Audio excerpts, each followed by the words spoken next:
Have you ever been called a band geek, a theater nerd, cyber dork, studio rat, gamer punk, orchestra dork, book monkey, drama jock, Poindexter, artsy fartsy, or just plain weird? Well then, welcome to Art Nerds. This is the podcast where we sit down with our nerdy friends, embrace our inner geek, and celebrate our art. Hello, my friends, and welcome back to Art Nerds. This is the place where we talk to our nerdy friends about their art.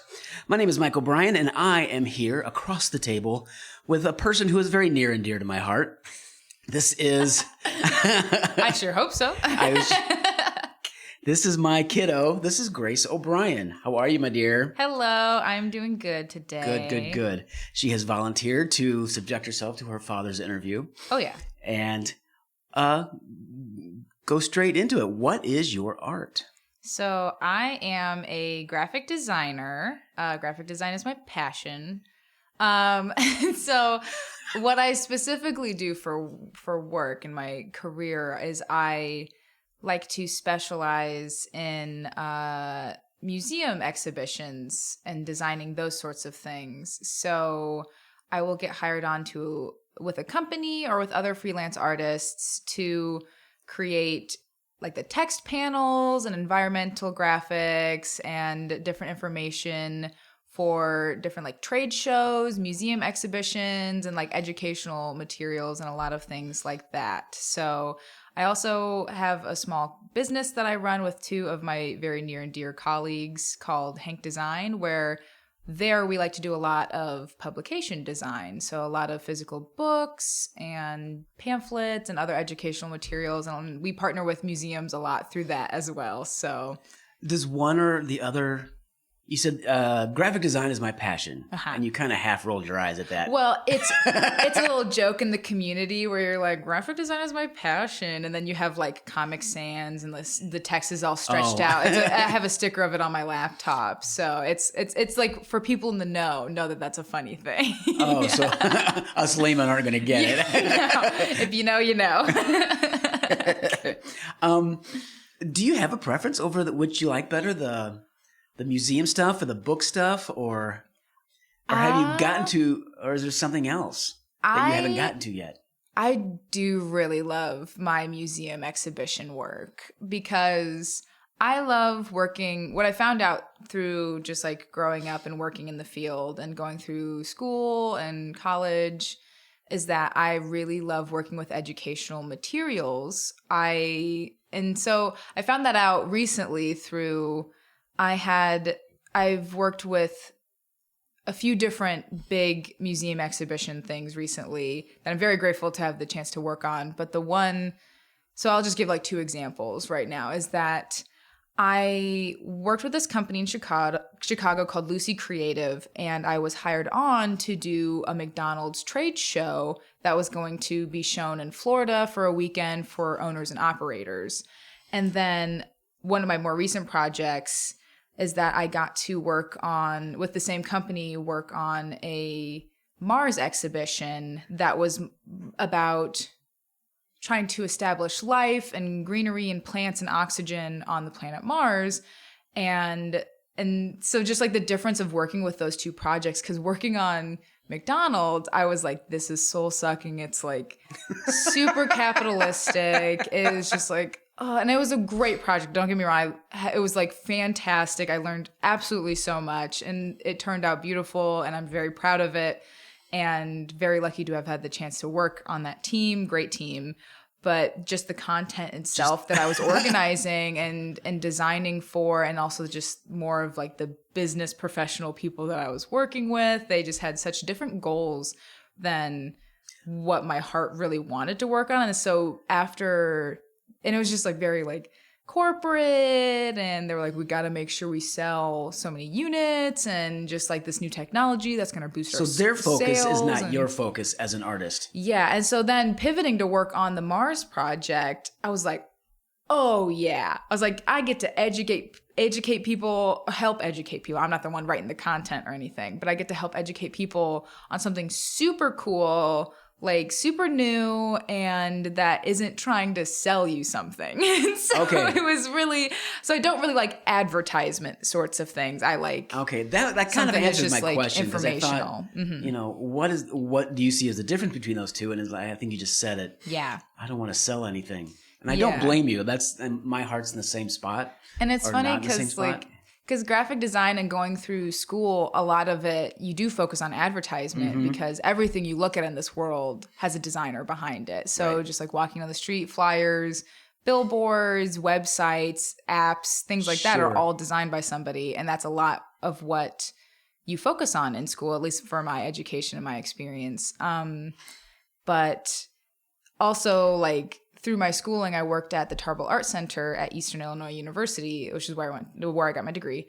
And I got to do more like art-based and educational things there. And I got to work with artists and educators to do it was just, the vibe there was just so much more fun. Everybody had more of the common goal of culture and enriching community and Right. things like that. And that you just don't get with, like, I'm making a cell phone ad, and it's like, whoa, it's not as fun. As a working professional, do you find it difficult to, I guess stay away isn't the right. Do you find it difficult to choose your path as a graphic designer, more toward educational or more toward artist, versus being dragged Into corporate. into the salesmanship of it?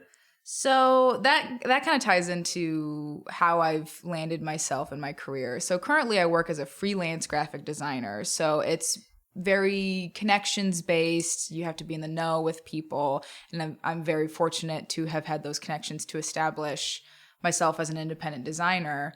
But a lot of, if you were like job searching online and looking for things, a lot of what is needed in the graphic design world are corporate jobs, and for hospitals and other like PR teams and things like that. Right. And so, and I mean, granted, beggars can't be choosers with work. So because when the McDonald's job hit me, I was like, yes, I'll do anything. Like I'll As a take it. freelancer. I'll take it, And so Yeah, being a freelancer myself, I'll do it. So I don't have too much say in it, but I think advice for designers I might offer, and what I've been told and read in books and things like that, and by people who I admire and mentors of mine, that if there's a job that you don't really want to do, make your price higher for it, because it's more incentive if you can make your price a little, like boost the price a little bit for it, because it's incentive to do the job.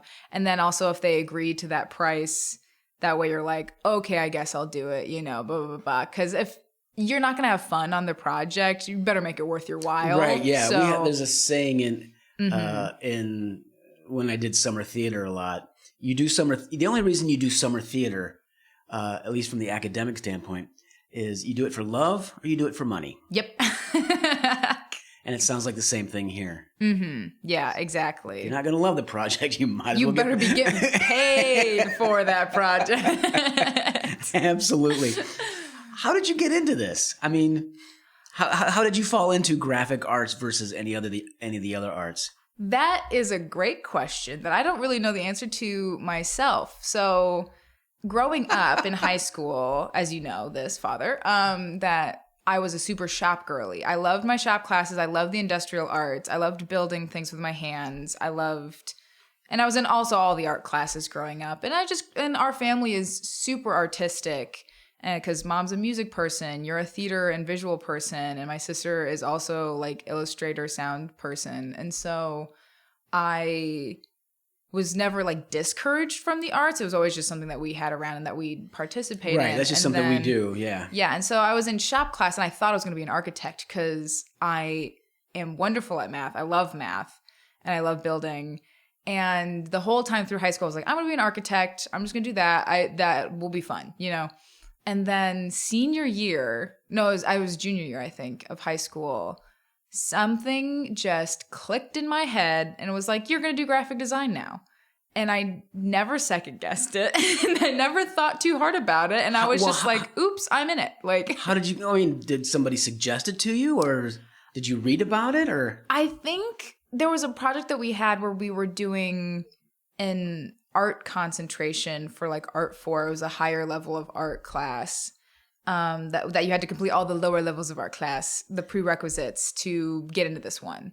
And it sounds super elite, but you just had to put in your time. It's like taking Spanish 4, you know? Like Art 4. Yeah, right. Exactly. Got and it. so I decided for funsies that I wanted to try digital art, and I decided to do my concentration on Photoshop, which, looking back at it, I was super new to it. With that project, I was super self-taught, and used all the Adobe, suite to do that. And I just used Photoshopped and like drew digitally, and I was like, okay, yeah, I really like that. And then from there on out, I was like doing graphic design forever. That's what I'm going to do, And I never second guessed it. And I chose the college I wanted to go to, and I didn't apply to any other college. And I was like, that's the one I want to go to. I like the program for art there.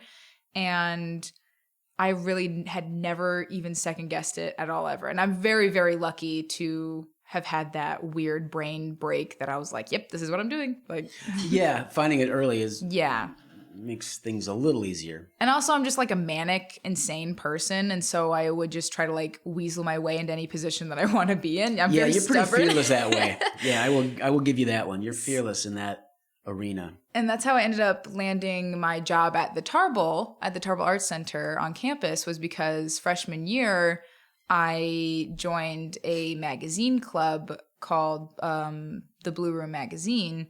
And one of my dear friends and now business partner, Kane Henry, was the editor-in-chief of the club that year. And so I was talking to him, and I did a few like advertisements for Blue Room, and he told me that he worked at the Tarble as a graphic designer, and I was like, yo, I want that job. I was like, can I apply? Are they looking for people? I want in.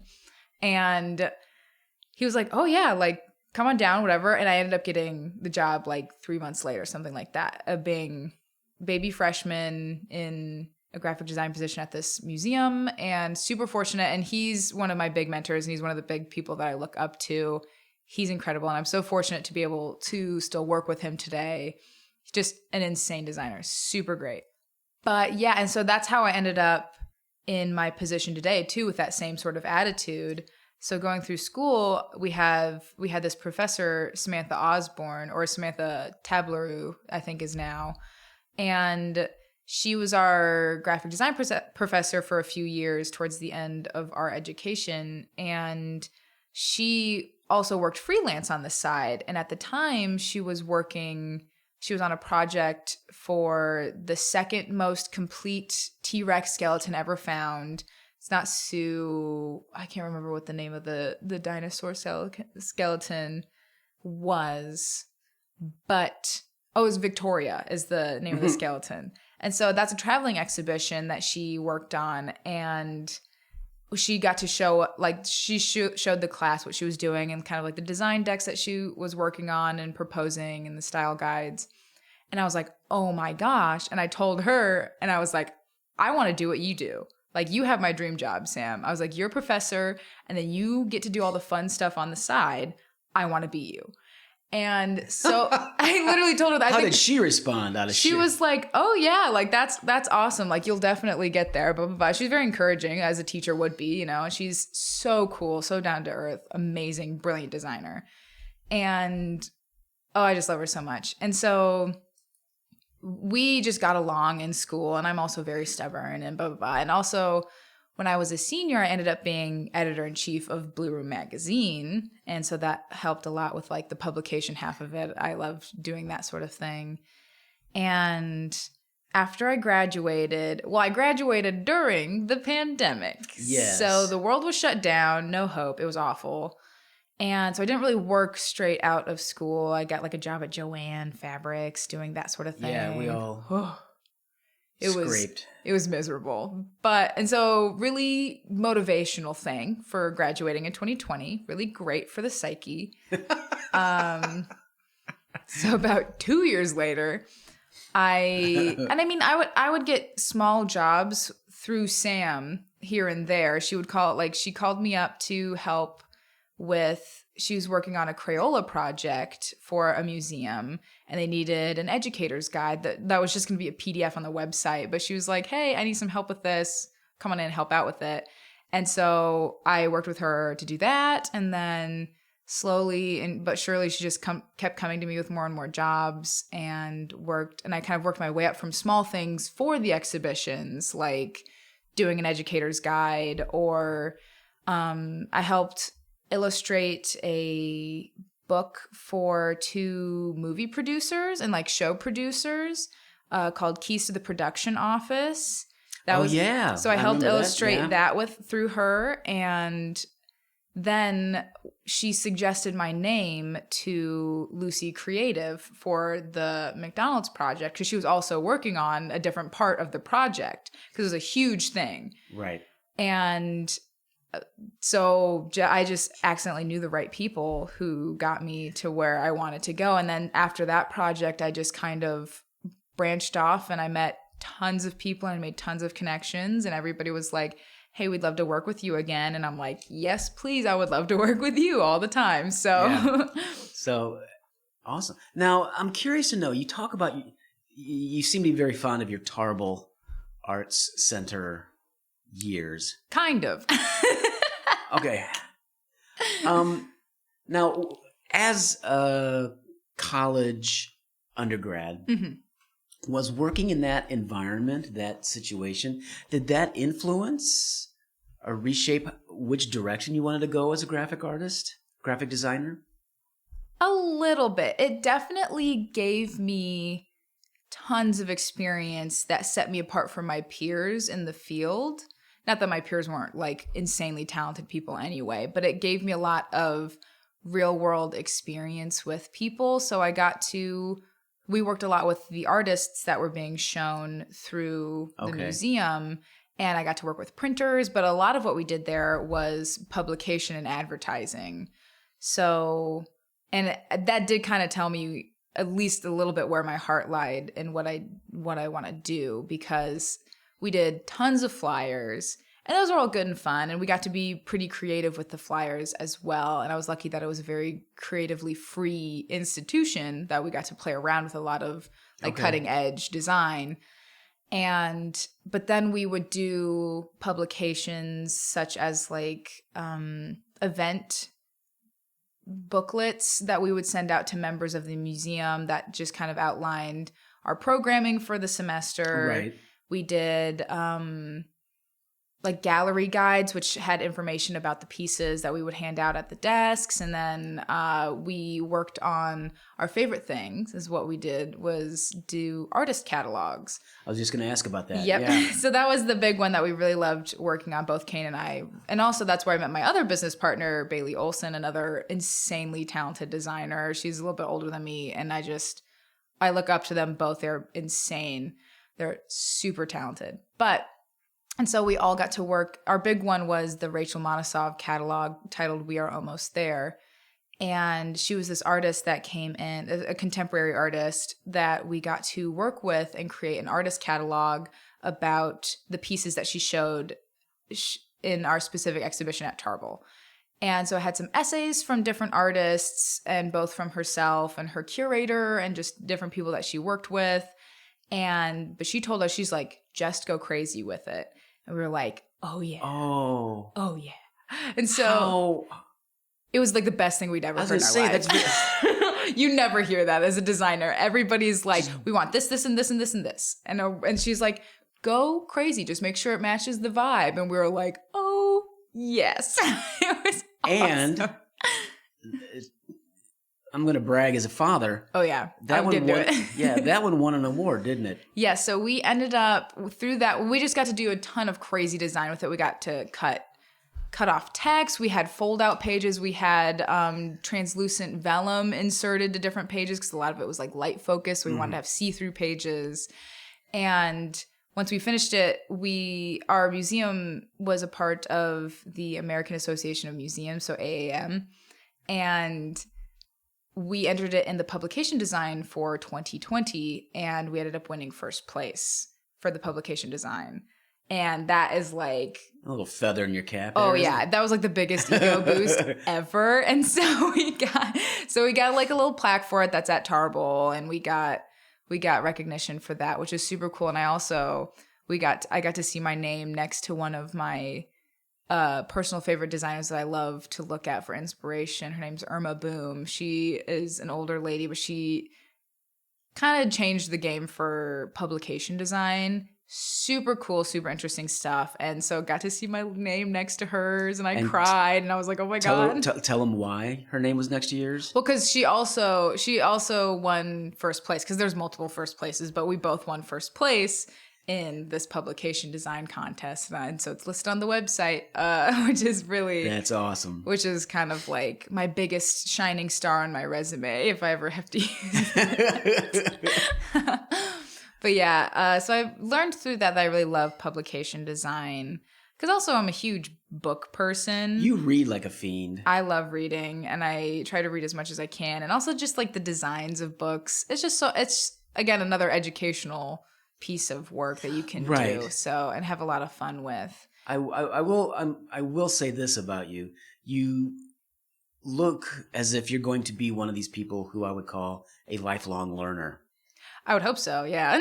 No, but you are one of these, when you find something new and shiny, you go after it and you figure it out and put it in your arsenal somewhere. And you have never said no to anything, at least initially. That's gotten me in trouble a few times. But yeah, ultimately, I think I get it from you, Father, very much, because you're such a tinkerer, and you'll just be like, oh, that looks like fun. I want to try doing that. And so... And I think that's just, I grew up with that sort of environment, so I'm just going to do that, you know? My fault. But yeah, not being able to say no to things, I think is, I think you should always go for things that you want to try to go for, is my advice. I always say that if you're going to regret not trying or regret not doing it later, do the thing, no matter how scary it is. Because that's what the McDonald's one was really scary, because it was my first big exhibition that I worked on, and I was like, oh, is this going to be more than I can handle? But all right, like, let's do it. Yeah, you know? I remember that, because I remember all of us thinking her first big job was one of the biggest jobs. It was like one of the biggest names. Right, that she'll probably ever do. Yeah, and so it was really, really insane. But then, luckily, because I wasn't afraid to take that on. Well, I was afraid, but I still did it. I think that's the important part.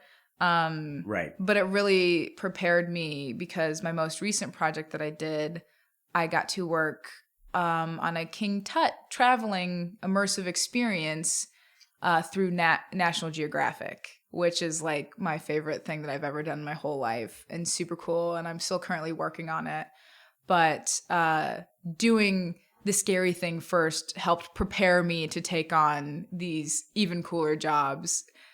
So, right. I mean... Now, do you think you would have taken on something like a smaller Nat Geo or a Mars expedition thing if you hadn't done the McDonald's thing first? I think so. I'm not a person to say no to things. But the McDonald's one I was very much thrown into the deep end of that one. I was like the youngest person on the team. I was 23 at the time. But yeah, it's very much sink or swim, and I mean, you do what you got to do to get through the projects. I remember pulling like 60-hour weeks, which granted, don't do that. If you can avoid doing that, don't do that. That's not healthy. And that's where my not saying no comes and gets me in trouble, is because especially in college, I was the editor-in-chief of a magazine, and then I was also doing these classes, and I was also working, and I was also helping other people out with like different odd jobs here and there. And so just not being able to say no, I was like, oh, I have no time, I'm dying. But it definitely prepared me for more realistic work later down the line, and just like covering my bases and knowing what I'm doing and becoming a full like professional in the field, which scary but needs to be done, you know? Right, but I think these last few projects, you have met that challenge. You can say, I am a professional in the field. Yeah, I feel much more comfortable in my skills and like what I know about the field and interacting with people. Because also a really big part of the job that you don't get told a lot as a designer, at least not where I went to school, is that you also have to be, like, if you're going to be freelance, you have to be a business manager too. Oh, right. Like you have to write contracts, you have to cover your bases, you have to do taxes, you have to like... fill out your own invoices. Yes. And keep Make sure you get paid. And so that's that's probably the biggest learning curve I had to do over the past like 2 years with working freelance, was that I'm like, I have to write my own contracts. I have to read these contracts. I have to negotiate things. I have to, and like get them signed and send invoices and manage my taxes. Cause now I have to worry about write-offs for work and things like that. Right. So, but it's, again, very valuable skills to have for that. So, what about your art turned you on? This is gonna show how big my ego is. I love seeing my work in the world. I love other people pointing at my work and being like, that's really cool. Okay, now, are you one of the artists that I like seeing people point at my work and say, that's really cool. Now, are you the type that needs to say, that's my work? Or are you okay with just hearing it from afar? It depends on who says it. Because if it's like somebody I know that's like, oh my God, that's really cool, I'll be like, I did that, But like because I took my mother and I out to Boston to see one of the Tut exhibitions that I worked on. And so I wasn't like going around telling everybody I saw and they're like, haha, I did that. I did that part of this and whatnot. But also another thing about being freelance is being able to brag about yourself in like a respectful enough way of like, yeah, I worked on that. Like that's something that I've done, but without sounding arrogant. Well, that's just your resume. Yeah, that's kind true. Of part of the schmoozy business of art. Honestly, a lot of, the King Tut show is definitely the flashiest thing that I've worked on. That one had the most wow factor to it. That one, they built it so people would point at it and be like, oh my God, that's so cool. Like, right. Oh my Lord.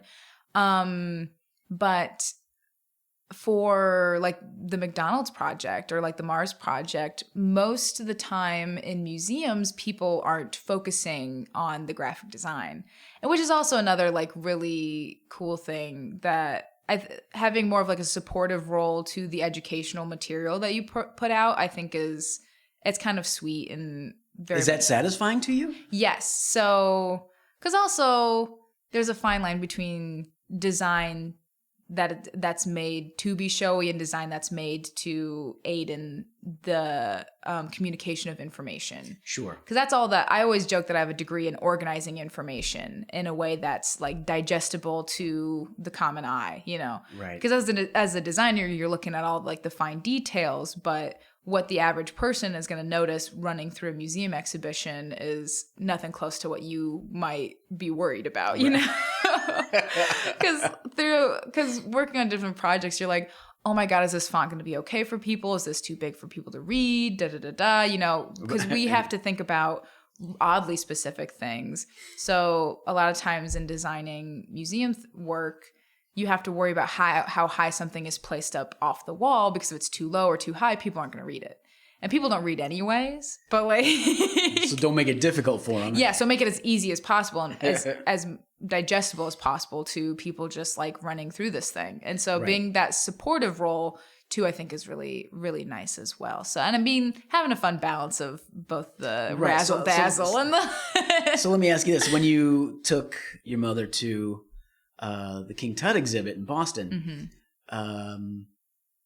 were you listening for people to comment on the exhibit or the work, or did you hear some things, or you definitely was that part heard of you people, satisfied while you were there? A little bit. It was also just a really big moment for me because it was the first time I had ever seen an exhibition that I worked on in person. Oh, I had never seen any. That's right. Because they're not going to let me in a McDonald's trade show because I'm not an owner or operator. And I'm not like, and for the Mars thing, I think they're still like currently working on stuff like that. And it's just like, and so it was the first time I got to see anything that I've done, that I've had a hand in working on. And so I was pretty focused on just like crying and having a good day. Soaking it in. But it was really, really awesome to get to see people interact with the content that I got to work with and look at different text panels that I helped design and different things. And it was, it was very well received. There's a few articles. I think there's an article in the Washington Post about it. So just seeing how well it was received with press conferences and other public. Yeah. It was really, really, really satisfying and just very much like, oh yeah, that's why I do this. Like it's a lot of fun to be able to share that sort of stuff with other people. Well, as sappy as that can sound, but no, I think that kind of, as it's interesting because I talk to other artists in weird and wonderful fields, but there always comes down to almost everybody. There's this moment where everybody connects, both artist and audience. And those moments are defined differently, say theater versus a museum exhibit versus like music performance or, anything else. But there's always that moment, those tiny little moments where audience and artist meet and share that little spark, that one tiny moment in time and space where you are. Yeah, it's really cool. Especially if it's like well received by people and things like that. So yeah, because I mean, granted, I love very controversial art too that is made to make people upset and like up in arms and things like that. And I think that's very important in today's society. But in my job, that's not what you do. Like at least in what I do, you're like, don't make people upset through this. And so having a positive reaction is what we're always going for with that sort of thing, which is fun. Anything else turn you on about your artwork? I don't know. I mean, I do. So with graphic design specifically, it is just like, I mean, I grew up in a household full of educators and I want to be a professor myself. No, I want to get my master's degree.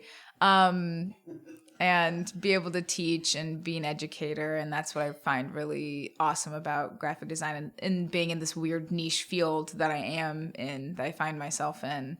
And also the fact that I don't have to code a website. Can't make me. I'm not doing that. I hate coding websites. And I know like digital is the future. And I know you should be able to code and to like design an app. I hate designing websites and apps and coding. It's just not how my brain. Somebody else's niche. Yes. So one of my best friends is also a graphic designer, and she does like exclusively UX UI design, like user experience stuff. So she's doing apps and buttons and websites, and I'm like, oh, you couldn't pay me enough to do that.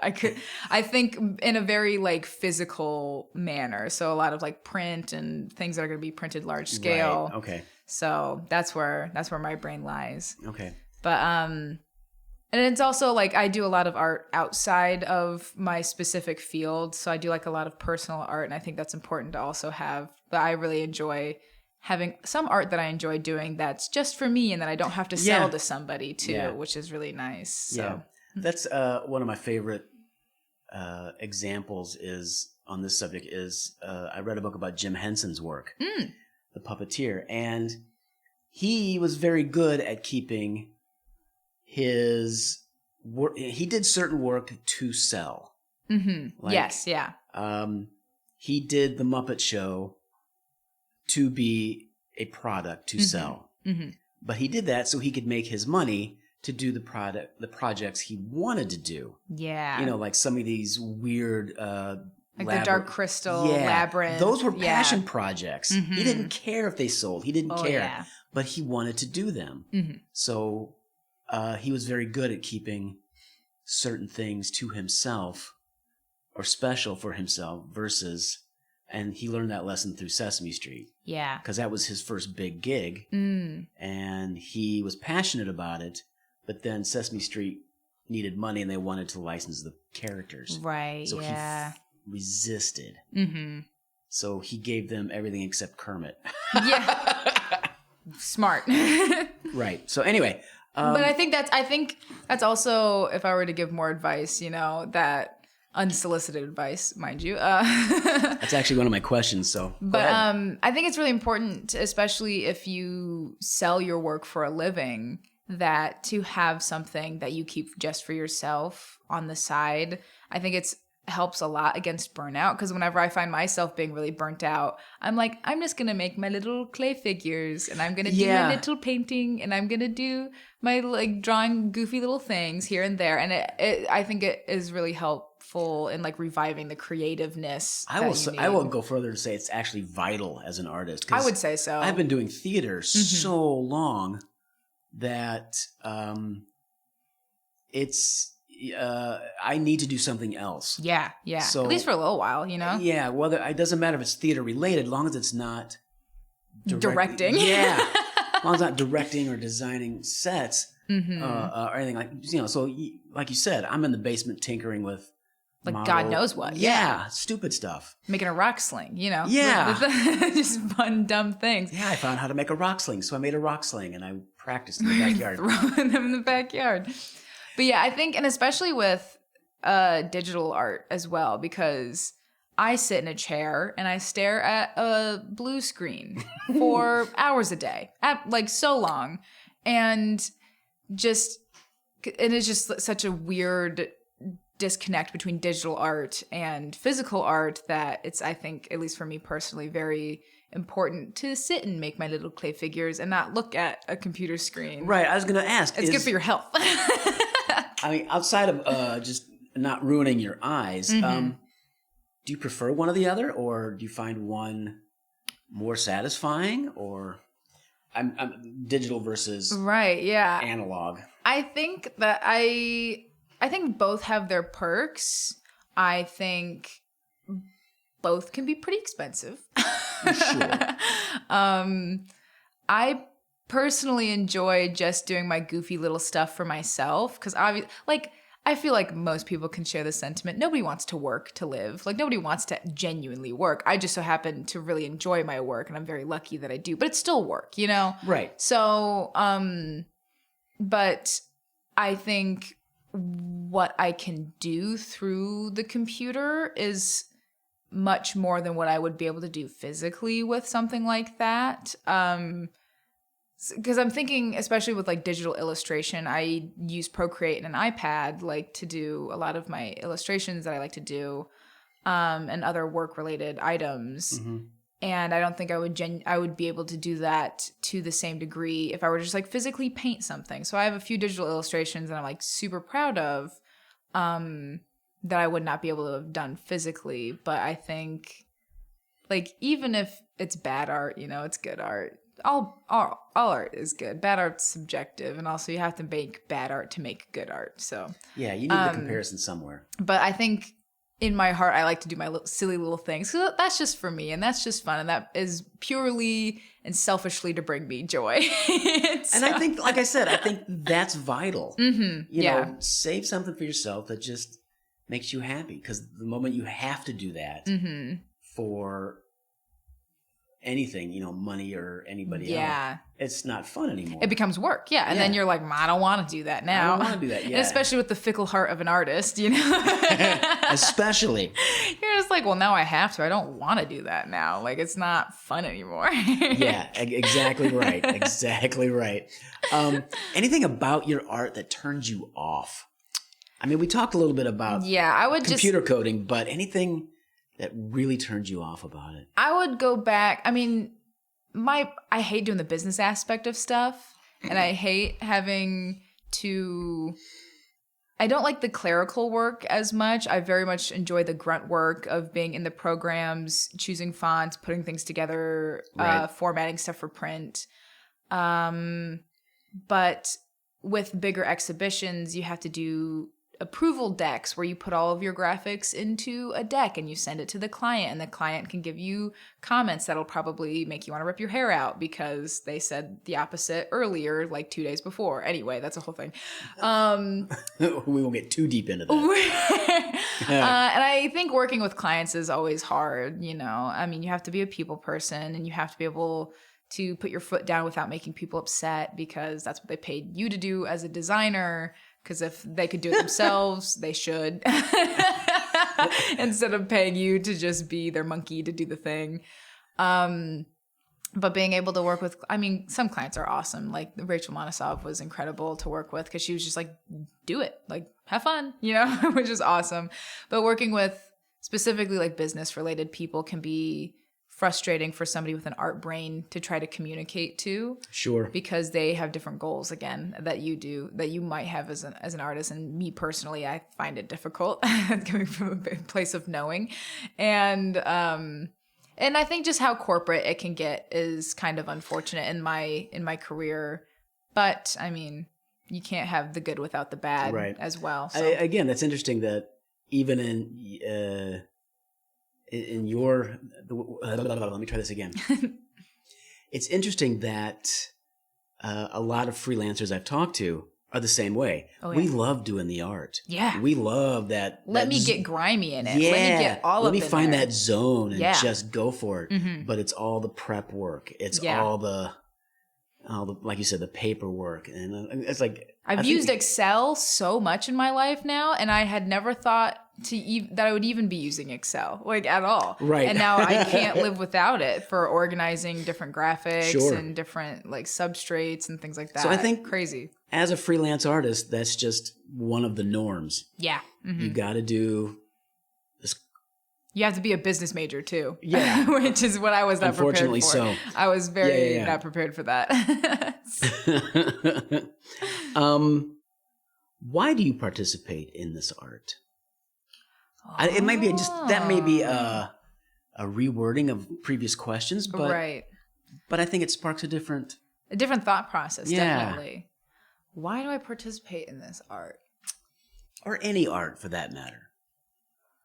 I don't know. I think, again, I just grew up in a very artistic household that encouraged that sort of thing, but I'll be honest, times are grim. Man, times are grim right now. And there's like really no joy in life without art. And I'm lucky enough to be able to participate in it and have fun with getting my hands dirty in different aspects. And I think specifically with graphic design that I get to work with a creative team, and especially, again, like really just doubling down on educational things. I love to be able to help share knowledge with other people in fun, creative ways. I think that's in your DNA. Yeah. Because you come from a long line of teachers. Yeah. And so foolish me in high school thinking like, I'm going to be an architect. And it's like thinking I can escape my teaching gene. Nope, can't do that. I'm going to be a teacher. I would love to be a teacher.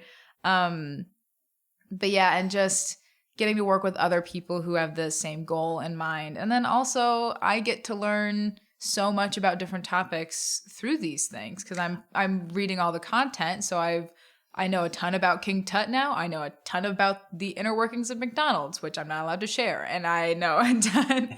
I know so much more about Mars and just the different. I can see that being a lot of fun. You become well-read, definitely. I'm going to say that sounds like a lot of.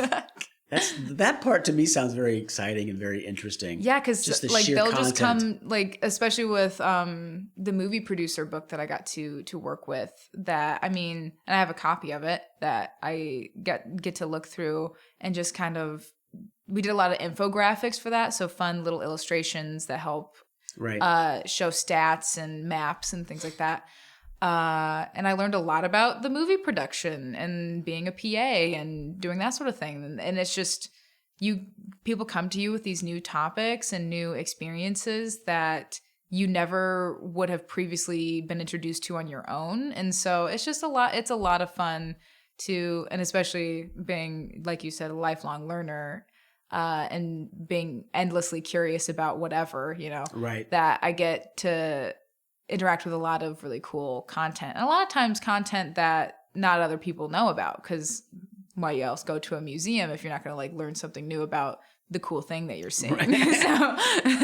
Yeah, one good thing every museum trip is a mandatory. And plus, like, I've just been obsessed with museums growing up. We always went to museums. We did a lot of museums, and they were just it's just so fun. I love that sort of stuff. Where do you think you'd be without your art? Oh man, probably dead. An architect. Yeah, an architect in a silent room. Well, because I consume music like nobody I've ever met before. True. I am never not listening to something. And so without music, definitely I would not be. And I mean, I love music. I am not a music brain person. I've tried reading like sheet music. I'm horrifically dyslexic. So the dots and lines of the paper don't add up for me. Can't do that. But mom's a music person, and I have just been listening to music since such a young age. I'm always listening to things all the time that without that, I probably genuinely would not have survived this world.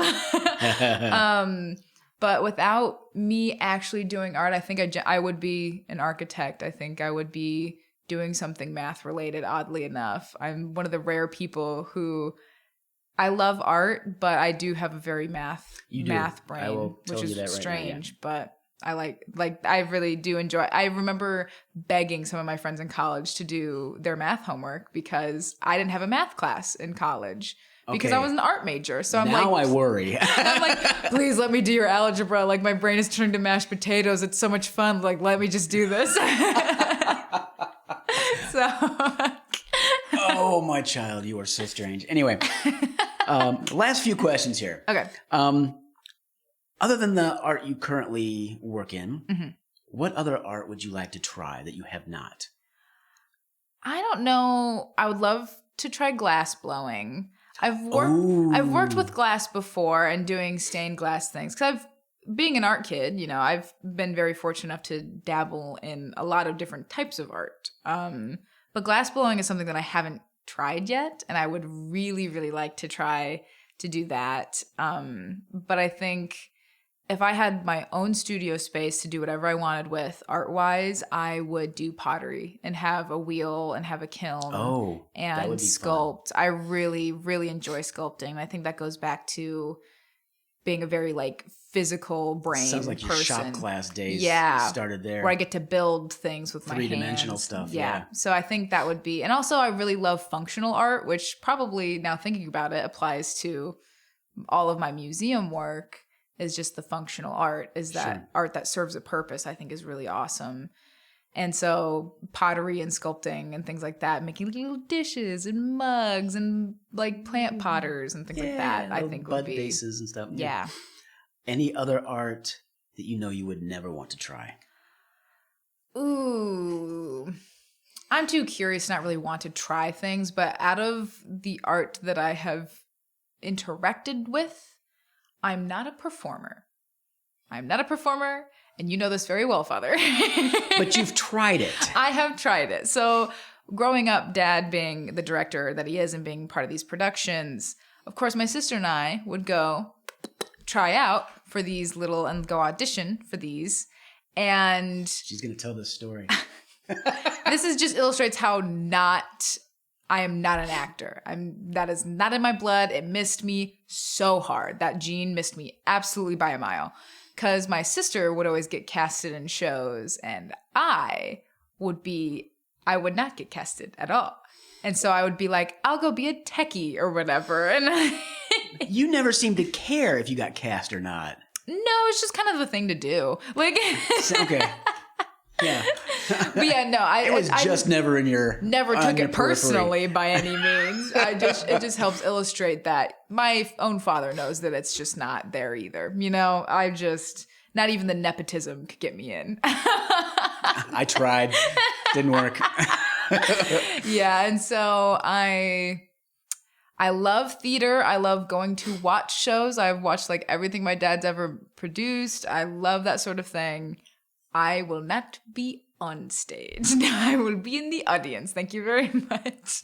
However, I would, not that I'm saying that you should do this, but I would love to see you attempt a scenic design or something to that effect. I think that would be a lot of fun because Mom has been bullying me ever since high school to be a furniture designer. Yep. And to do it. So that's true. Which I think it would be really fun to be able to work in that sort of 3D spaces. And I work with a few people who are scene designers for big productions and as well as graphic designers. Yeah, well as and it's just that sort of work is so cool, because also that becomes functional art with Right. like how can you turn the scene around super fast for the next like area, you know? Like how do you flip these around? How do you make this versatile? Which I think is really I view a lot of graphic design as like a puzzle, because you have to communicate something and you have to find the best way to do it, but you can't make it boring, you know? Right. Or I mean, sometimes you have to make it boring, like if you're doing letterhead or whatever.